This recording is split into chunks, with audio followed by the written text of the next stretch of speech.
Welcome back to the Spiritual Business Blueprint. I'm your host, Tracey-Ann Rose, and today's episode is titled Spiritual CEO's Guide for Planning Your Next Quarter, Part 2. Hi, I'm Tracey-Ann Rose, and I help spiritual high-achieving women of color break through income ceilings by tapping into their intuition without burning down their business.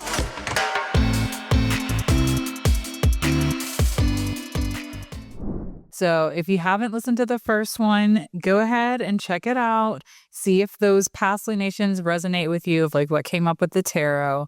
And, if you're tuning in for the first time, you're right on time because we're going to dive into the full moon.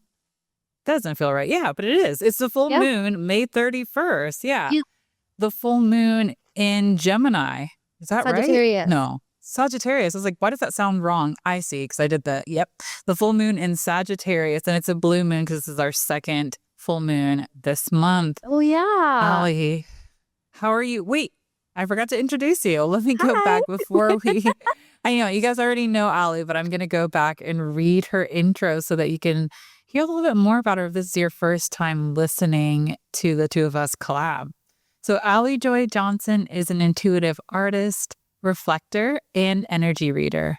With career exploration and photography for the last decade, she has found she is the happiest when showing people their truest selves through trust, light, and ritual. When we allow ourselves to be witnessed, we unlock our truest gifts and purpose. Nothing brings her more joy than creating containers for this beautiful collaboration to take place. Her personal interests lie in the houses of tarot reading, human design, dream work, intuitive dance, color and energy, and relational expansion. Happy to have you on the show again, Aly. Thank you for having me. I always just am overjoyed to spend time with you as much as I can. Yeah, we besties. So let's dive into the energy of this Gemini full moon, this Gemini blue moon, that's coming up May 31st. What do the cards have for us? So last time we kind of ended in this mic drop moment. We were talking about at the time it was the upcoming Taurus New Moon. And a big theme that was being shown to us was basically just like luxuriating in your own authenticity as a source for like peace and centering. And we kind of just left it there because we were like, there's nothing more to say. Taurus is in itself a mic drop, I think. Yeah. And it was just giving a lot of this like beautiful earth, it was giving queen energy, but like a very earthy, well-rounded, self-aware, unbothered in a good way. And what's fascinating is, if I can like digress a little bit, last time we tried to record this episode, we like ran into a bunch of funny, quirky technical issues. And this was before the new moon happened, which just took place this last weekend, just like literally like 2 days ago.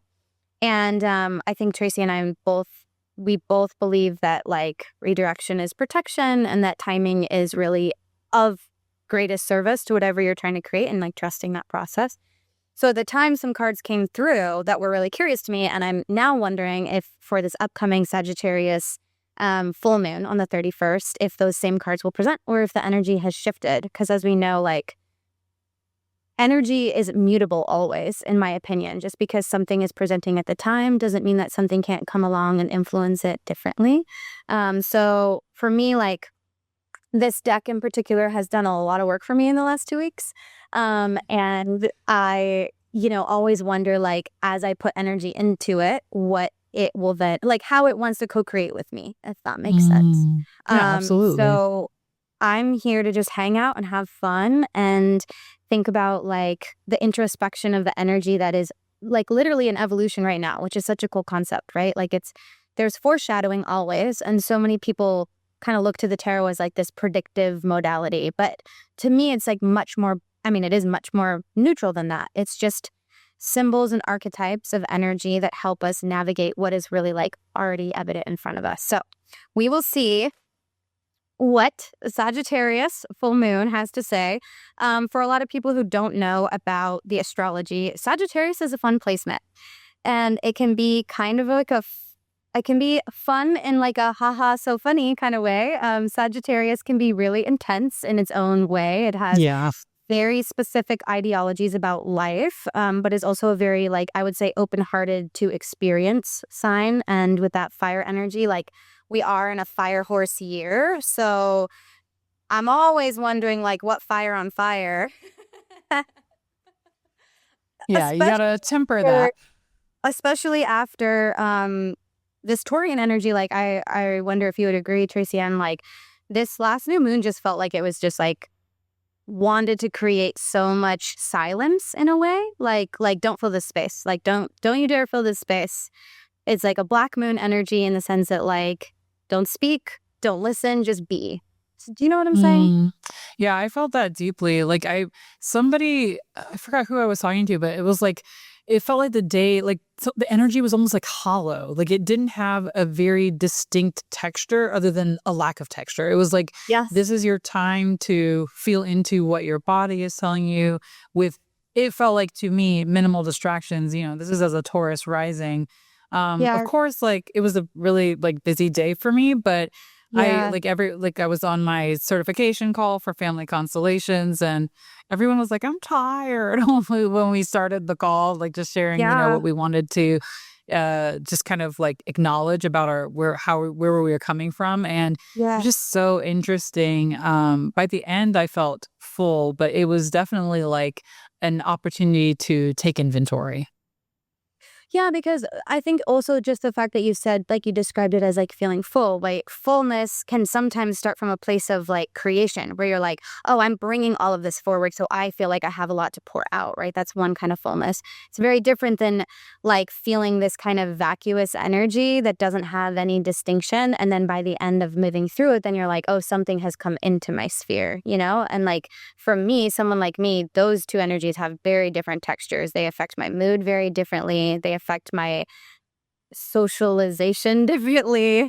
And I noticed that very much coming off this weekend that I just feel very insular. I'm like, I don't really want to go anywhere. I don't want to leave my house. So the idea already somewhere this premeditation that like, oh no, another moon is coming. But Ooh.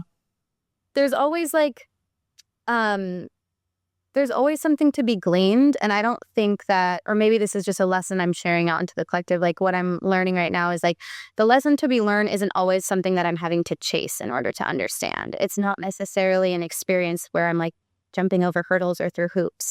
Sometimes the lesson to be learned is like really that whole like still small voice energy of like the more still you can get, the less you need to hear, because really what you're listening for is like very simple. Yeah, you're listening to yourself. Okay. Did anything Mhm. pop out for the Sagittarius full Uh, moon? So the two cards, this is actually really cool because this one of these cards already presented itself today to me. And like we mentioned before in our last episode, if you get a chance to listen, there's an interesting quirk with this month of May where we have two full moons. One was on the first, so it was the flower moon in Scorpio, very different energy. And then Sagittarian is like Yeah. more of like a, I would say, dynamic, maybe like social in its own way energy. So the card that came first was the Queen of Swords card. So the Queen of Swords is interesting because she is all about directive, and she takes action, but mostly it's about the importance and the intention in with which she articulates the action that she's going to take. And I can definitely see how that's complementary to such a Sagittarius, like, how do I say this? With Sagittarius and the full moon ending on the very, very last day of the month, to me, it's like truly like an initiation. Like, okay, you're leaving. This is the last day of this energy. We begin a new month the next day. So, like, how clear are you on where you are right now? The Queen of Swords represents the ability to articulate very specific things. She's kind of intense in a good way, as in she like doesn't beat around the bush.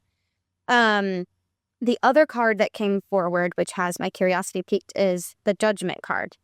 And I Ooh. really love in this deck, there's just a lot of fluidity to the illustrations, and that allows the images themselves to be more neutral and less charged with like masculine or feminine or like positive or negative. So this one's a little bit tricky to see, but it's basically three figures emerging, and they're somewhat shrouded in a veil. And this Judgment card actually presented itself as a clarifying card for Queen of Swords, but with an inversion. So I'm just going to read a little bit about the Queen of Swords. She's seen it all, knows it all, and unfortunately has suffered more than her share of sorrow. Fiercely devoted to those she loves, she will nurture ideas and conversations with crystalline clarity. Reliable facts and candid, if not harsh honesty at times. Careful to protect herself, she is not known for her warmth, but if it's answers you seek, she is the one to solve them. Don't waste her time. She will coolly cut you down with a smile. Representation of great wisdom distilled from joy and sorrow. So the idea of duality. Power and grace, self-reliance, discipline, harsh truth or guarded strength. I love this because to me, the theme here is about discernment in terms of like where you are going and where you are currently at, right? Like, Yeah. I think so much, like, as we're talking about these topics, it's all to help you manifest during these lunations to make it more easeful so that you're able to, you know, break through any income ceilings and build wealth. So it's really fascinating. It feels like, okay, the lesson of the new moon was very much like we talked about, like being in the body. A sense of safety was also something that I feel like has been coming up, which is natural with Taurus. But then like with Sagittarius, it's like, okay, now that you found your safety, how do you allow yourself to explore from a place of discernment, not from like, not to say that frivolity is not welcome, but with judgment coming up, it feels like there is more of a sense of responsibility being placed into our hands of like really seeing things as they are. Yeah. And I feel like just energetically what's coming up is like there might be some like red flags that come up around this time. Don't ignore them. Like they're visible for a reason. Please honor them. Please listen to the message that you're getting. Don't ignore yourself, because I feel like that will be really detrimental to your growth and to whatever you're trying to manifest long term. I agree. And I think the other thing that's an interesting like interpretation and layer on to Sagittarius is like Sagittarius is a little bit notorious in its own way for being stubborn. Like they like to see things like, you know, the way that they see them based on their experience. And luckily for them, they're usually like very worldly and experienced. They're very like well-traveled, and they usually have multiple disciplines in their life, and they've like know people and are cultured and whatever. But sometimes, you know, like the, no pun intended, the double-edged sword of like having a worldliness is also lacking discernment, right? It's like you think that you know everything. And so you kind of go into things with assumption.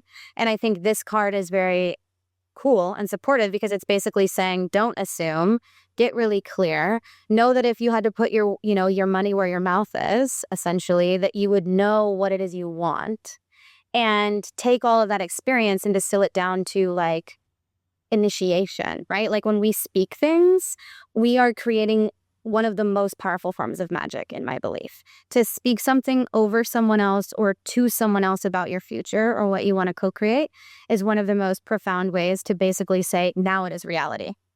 And Sagittarius is all about creating their own reality. They live in a of like the world the way they want it. And that can be obnoxious to some people from the outside, right? They could be like, it's entitled. But this is such a cool way to kind of like further distill that, if you will, where it's like, it's not entitlement. It's just authority. Again, it's taking that authority from Taurus, and that spaciousness of like, okay, now that we really, really know who we are, what do we want? And are we willing to speak it out loud? And if we have to say it, how willing are we to stand by it? Which is also where I think the Judgment card is really fascinating, because so much of what we struggle with when we encounter these energies of like transformation, if you will, maybe it's in your business, maybe you know, for me, like a few weeks ago, I was like, oh, I'm going to create all these things and I know exactly what I'm doing with the next 10 days of my time. And that entire script just got like taken out of my hand, and now I'm like in a completely different mindset, right? And I could sit here and be like, wow, I don't have it together. So much self-judgment. But really what I love about this illustration is that like these beings in this card are veiled, meaning that like they can only see so far in front of them. And Yeah. perception and discernment go so hand in hand, right? We can only be so clear about what we want based on what is actually real and true in front of us. And sometimes that thing that's real and true is just like a really hard projection out of our own, subconscious belief. And so I think what's cool about the Judgment card, especially inverted, is that like I would actually read this much more as a neutral energy than like a like the kind of consolidated emphasis in this translation is reconciliation. It's coming to terms with past that changes us and fosters our own healing, renews our ability to love more purely, flow freely, and transcend our own struggles, even ones of self-creation. Judgment is a voice calling from deep within you, a distant yet familiar invitation. It requires intention and a significant act of bravery, uncovering the enshrouded memories of your past self. If you accept this invitation, you will rise up to be fully in the light. Now is your best opportunity to face these things, forgive them, and move forward. A big part of this is about rejuvenation of the spirit, right? And so I think we forget sometimes that when we're so linear, like not linear, when we're so pinpointed on something, right? Which is like the Queen of Swords, like this is what I want, this is what I'm building. That's actually, there's so much freedom in that. It's not about control necessarily. It's not about making yourself better than other people and being like, I'm doing the right thing versus this person, especially when it comes to business, right? In my perspective, knowing something is so clear in that moment in time is also like fostering the most healthy environment for that thing to come into the world. Do you know what I'm saying? Yeah, it's having the proper prioritization in order for that thing to manifest. Yeah. Any other insights about Judgment? No, for right now, that feels good. I mean, that feels like exactly the energy that I'm like sensing and experiencing myself. And I'm just to share, like, I've noticed that empaths, we typically feel the energies of these full moons about like 2 weeks in advance. And I feel like it's so that we can almost guide or lead people through the energy when, those who are less empathic start to experience it. Okay. So now we have the new moon in Gemini, June 14th. Now, Gemini, time to shine. So cool. Okay. So I'll let you shuffle the cards, Aly. You let me know whenever you feel ready. I'll give some intuitive insights of like what I'm getting from this new moon. Please. It's just, go ahead, Aly. Yeah. No, I was just going to say, I was actually going to ask you a question. So I'm all ears. Oh yeah, go for it. Yeah. What's up? Well, how would you illustrate like the influence and inspiration that is like Gemini as an energy? Well, I've heard Alyssa Harris describe it as a butterfly on the breeze. Ooh. Yeah, like dancing on the breeze, which I really love. It's interesting because like what came up for me initially was just like playfulness, obviously, but a sense of like I saw like in my mind's eye this tarot card that I'd seen earlier today in a pull, but it was like two little girls like holding hands in a field. And that's the energy that I get. It's like, it's very young. This is like playful. This is new beginnings, but it's from a place of understanding who you are, from a bodily place with the Taurus new moon that we just had on May 16th. And then going back to that Sagittarius full moon on the 31st of May, like that giving you like your inspiration of like, okay, where am I going? Why do I want to go here? And allowing all of that to influence this new energy, especially like big communication energy, like communicate, connect, socialize, like really take that time to put yourself out there because you are planting seeds in business, in your personal life to reap in the next 6 months. So that's really important. Bringing that sense of authenticity that you discovered from the Taurus new moon into this new segment of life will serve you deeply. I think you're going to notice a lot of oppositions in your life, like a lot of like a dichotomy in terms of like contrast. You're going to notice a lot of Yeah. contrast in your Yeah. life. It may be contrast like with people who are in your life. Like maybe you're like, oh, wow, like this client does really well with this, but this client doesn't do so well with that modality. Or it may be calling you to a huge contrast in noticing the past versus who Yeah. you are now and how you've elevated and changed. What about you, Aly? What are you in the Ooh. cards getting from this beautiful Gemini new moon?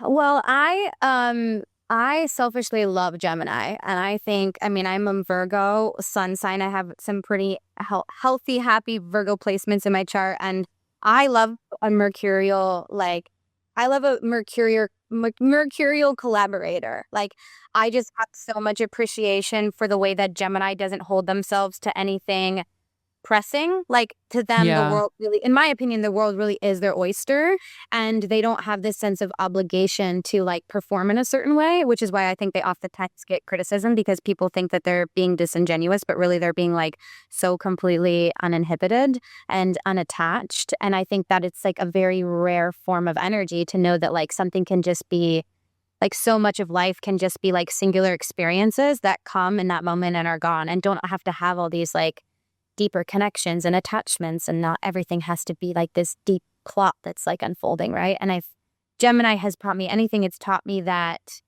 again, like from a communication standpoint with Mercury, it's taught me that knowing your truth and speaking your truth is so essential to living an actually authentic life. And Yes. yeah. So the cards that are coming through are quite fascinating. It's actually the High Priestess card, um, which is in of itself like the High Priest. I love this illustration in this deck so much. She's such a baddie. Oh, So I can I can see her now. The camera is still a little blurry, so I couldn't quite see. They're very so cool. she is sitting on a throne that is shaped like a crescent moon. She also, similarly to the Judgment card, has like a veil over her face that's sheer. She's holding a Interesting. scroll, and then there's two curtains behind her. One is black, one is white, and the moon is illuminated behind her. And what I do think is fascinating is that, you know, we're talking about this next moon that we're basically like translating energetically is the new moon again, which is a black moon. It's a non-illuminated moon. So again, highlighting that like that energy of going, I wouldn't even say, it's not to me giving the impression of going inward. It's more about stillness, right? Like the High Priestess sits on a throne because she has nowhere to be except exactly where she's ordained to be. She sits in an energy that Love is that. like all of her own creation.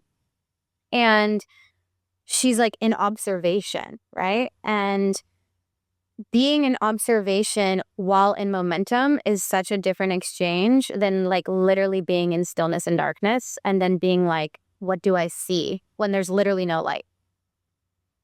And Gemini is very cool because Gemini doesn't lie. If I can be civil to say that. I think Gemini, whatever Gemini says in the moment is the truth, right? To them. In the moment. Yeah, yeah. Like they release They can be themselves to the ridiculous. present. They can be Yeah. like so out there sometimes where you're like, what kind of a truth is this? Like, what planet do you live on? But what I'm really saying is like, in that moment in time, and so many things are fleeting and temporal, in that moment in time, whatever is like the most heartfelt, real thing, Gemini can speak it. And that's a very intense power, in my opinion, to have. And to be to be so unrestrained that you're also not worrying about what people think of you because of it. And that's like, I mean, I would be so curious what your thoughts are here, but to me, that is the huge difference between a life that has you like way out here on this plane where you're creating like really, really big magnetism, and a life where you're just like speculating about your own potential. Oof, that well said. Yeah, I agree wholeheartedly. Like being able to speak your truth. Oh my gosh, it like builds bridges. If we don't allow ourselves to speak our own truth, we don't allow the people around us to ever truly love us, let alone know us. Oh, yeah. Yes. You know, a really good friend of mine recently told me she's a very wise person and very intuitive person and connected. And she's a very giving person. She's this amazing woman who's I have the privilege of she's older than me, so I have the privilege of like reaping a lot of her life experience wisdom.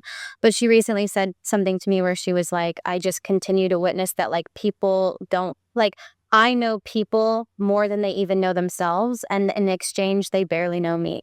And they're having this like deeply visceral experience of being seen and understood subconsciously, and they don't even know, right? And it's part of her work in this life that she's here to do is like a lot of presencing, a lot of, she does puts her hands on people and heals people as part of the work. But I could just hear that I'm like, there's so much loneliness in that. And, Yeah. your point where you're talking about like the speaking your truth and like allowing that to be who you become, like it's complicated, like the High Priestess she's so essential. Like she's old. She goes way back. She predates all kinds of other archetypes, right? And I think what she represents is like a very important part of the divine feminine that is just like aware that ascension is both about knowing who you are and releasing who you are completely.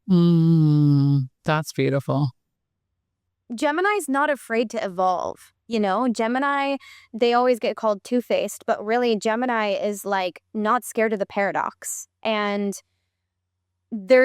with this, to me, the way that I would like move these two energies in synergy together is like, if Gemini's not afraid to hold the paradox and they're not afraid to evolve and they're untethered to all these people's opinions, which is so much of how we build constructs in our life and even then like make decisions and or then regurgitate what we think is true. We'll be like, no, I'm so sure because this person has told me 100,000 times that this is what I should do in my business, or this is where I should be at this point 5 years in, or as a mom or whatever. Yeah. And the High Priestess is basically like, I know better. I've been here the whole time. And every time you seek me, you can find me, but you have to be willing to evolve. It's like authority. Like I think people will feel like sometimes authority is just saying the same thing over and over, especially in like marketing and branding and messaging. But whenever like I think true authority is allowing yourself evolution and not being so concerned about, like we were saying, like how others are perceiving it. Because first of all, that's from their life experience. That has nothing to do with you. Yeah. Second of all, like it takes you off of your track when you're fixated on what somebody else is looking at. Like all you need to do is focus on walking one step at a time on your path. Yeah. And so much of what we're noticing collectively in people's like experiences, even as entrepreneurs right now, is that we're basically admitting that we don't care how everything has been done. We're admitting that like, yeah, as a coach or as an intuitive or as a healer, I've been shown all of these methods of the right way to move through this process. And actually deep down, I actually like don't care. I don't care anymore. I'm not attached, right? I'm like in the sense that like, why is there this contortion that we go through as individuals where we feel the need to conform to something that maybe even like so clearly from the moment we hear it, we're like, that doesn't resonate with me. But then you're like, oh, I want to become this thing, so I should do this. And then you get this like crazy, weird cycle where then you're actually turning yourself inside out to become the right version of you. You know what I'm saying? Absolutely. It's like you're excluding parts of yourself. You're excluding parts of yourself from the experience because you feel like they can't belong there. Like they can't lead you to success or your manifestation or more money in your business, when in reality, that is the block. Like your exclusion of these qualities is what's stopping you from getting to the next level. Yeah. And what's ironic is that in the end, you're really doing it because you're believing someone else's truth is more important than your truth. Yeah. I love that. Okay. So Aly, you've given us so much wisdom, so many insights to play with over these next two lunations. What is something that you want our listeners to be left with? I've witnessed this like huge shift in my desires in the last 2 weeks since since the Scorpio full moon, moving through this new moon. And overall, I consider myself a person who's like pretty, I don't want to use the word sensitive as much as like tuned in to the way that these particular shifts every month want to speak to me. And if I could share anything, it would be like the allowance that like desire can change. And sometimes it's like moment by moment, in the sense that like one day you wake up and you have all these goals and you think that that's the way that you're moving your life forward, especially when it comes to business. And then as you feel into that energy, you're like, I don't have this capacity. And that Yes. sometimes then immediately turn into like inadequacy, right? Like, I'm not ready then yet, or maybe I don't really want this thing, or maybe I don't care enough. And I would just, from the bottom of my heart, would say like, all of that's not true. Like, desire is as fluid of a force as love or any of these other things, right? And as long as you're choosing to be willing to listen, I think that you really can't miss what you're trying to create. Like, what you're trying to create is a living, breathing thing, just like you are. That's why co-creation is so significant. And when you find that rhythm in your life, just like we're saying, when you find a way to live in truth in your own narrative, I really believe that things inevitably come to be. Like, they don't have I this agree. forcefulness, right? And so I guess my affirmation is that like, desire is your ally. And sometimes desire will feel centered around productivity and progress and materialization. And other times desires will feel centered around rest and like presencing, because you also are only going to become this person once. And the more focused you are on like, have I arrived? Did I create? Is it here yet? I think we really sometimes misunderstand that like, we're missing the moment to witness ourselves in the pause, in the interlude, as someone very wise said to me recently, which was Tracey-Ann. Oh, was it? I was like, what? I'm like, that's like, that resonates. So, like, it was you. No, like you Yikes. said something very profound to me in a voice note. You said, allow yourself to live in the interlude between what is ending and what is beginning, because that space also wants to be honored. And to me, that's a reflection of like this coming off this new moon, right? It had this hollow energy. And maybe the truth is we all just need to like just be and make it way more simpler for a little bit. Not forever. It's not indefinite, right? The energy is not there to support it indefinitely. But when you're evolving with so much intention, that's like a huge relationship in your life, right? When you are aspiring to become someone, and you are creating building blocks, and you are creating affirmations, and you are pulling in tools, whether it's tarot or AI or, like even just new one-on-one formats with people in real time, like that's a whole relationship you're experiencing with yourself in another dimension. And that person, like, why does that person need to be rushed? That person is really beautiful and complex and layered and profound. And so that would be my takeaway. I love that. And Aly, where can they find you to connect more deeply? Mostly right now, my favorite channel is Instagram. I love it, and I'm connected with like a lot of artists and other people on there, and healers and creatives, and it allows me to just like get such a cool like visual of people. And so yeah, all of my resources are on there. And I offer everything from individual readings to one-on-one in-person sessions in Austin, Texas, where I am. And yeah, it's pretty simple. That's it. That's where she lives. Thank you so much. Thank you for being on the show. If you have been listening and this all deeply resonated with you, you felt seen, you felt heard, and you want to go deeper with some one-on-one guidance, I would love to invite you to I no longer have sales calls. I have sales constellations. I'm practicing family constellations, and I found that this is just the cleanest, energetic way to make decisions. So if you would like to work more deeply, maybe you're feeling a little bit nervous, or maybe you just want to get to know me first without any sort of sales pressure, which I'm totally into, I recommend clicking the link. I recommend clicking the link below, and we can do a blind constellation, talk about working together, and see what your body is drawn to, what the energetic source, what the field is telling you is aligned for you. Maybe it's working together right now. Maybe it's working together later. Maybe it's not working together and just building a community, whatever feels right. And I would love to also hear from you guys in the comments. Please feel free to like, share, subscribe, and let us know, how are you feeling about these lunations? Does this resonate with you? Is this something that you've noticed coming up? We want to hear. We want to know. So, Absolutely. and Until then, we'll talk to you guys soon. Bye. Thank you so much.